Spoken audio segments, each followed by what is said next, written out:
Let me raise my hand. We know about Perkins Coie. You know about it. So does the RNC. So does every PAC in the country, every Republican donor. But they ignore everything they do.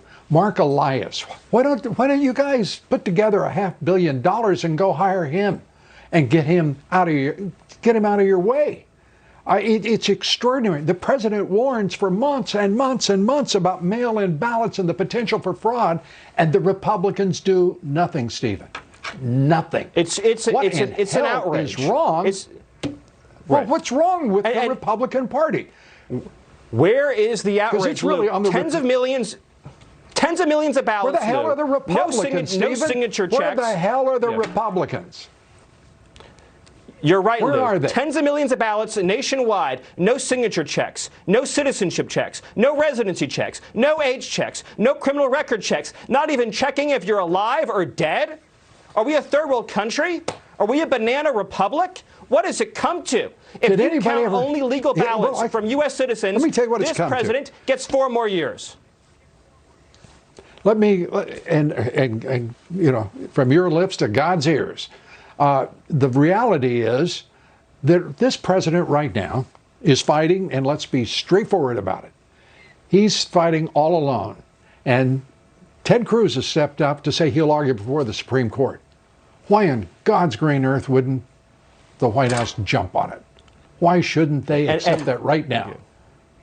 And I'll just say this one other thing, though. If 3 state legislatures I just outlined, one correction in Wisconsin. No, Stephen, I won't let you say. I'm not going to let you do this. I'm not going to let you do that. I'm not going to let you do that. I ask a question. You and I, we're reasonably smart and decent fellows. Why don't you answer me? That's all I'm asking here, Stephen. Why don't you guys jump and salute Ted Cruz and say, yes, we want you on the team now?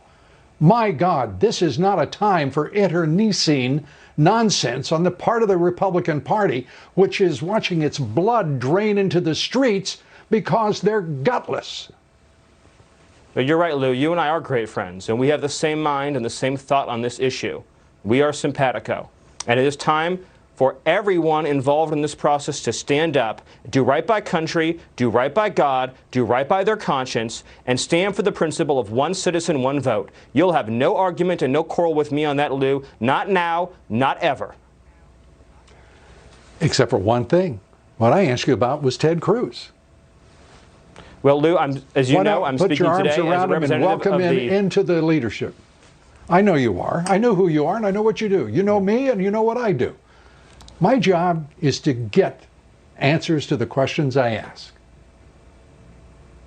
And Lou, you're entitled to that answer, and I'll see to it that you get the answer. As I sit here today, Lou, I'm not in a position to make that decision, but I'll get you that answer, Lou. But at the same time, we cannot let the Constitution give state legislatures the obligation to slate electors. And we cannot let our state GOP legislatures off the hook. Stephen, you're one of the great Americans. No one has worked harder for this president than you. Thank you. I mean, I have got the greatest respect and I will to my last breath, will accomplish for this president.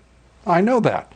And I will to my last breath. I've got to ask you, why are we dealing with a Justice Department that has a election crimes unit, and they don't give a damn about the election crimes? We have an attorney general that wants you to believe that we didn't have any fraud.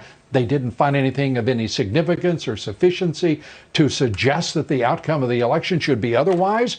These people are either damn fools or they're damn liars. Either way, the American people are suffering at the hands of an absent Justice Department, election crimes unit, voting rights division. I mean, God, what in hell could we do more to wonder what has happened to this country? What more could we do to screw it up? It's amazing. We need a fix now. And I want to say thanks to Senator Ted Cruz for stepping up, one of the few, and Stephen Miller, who is in the war every day and every way.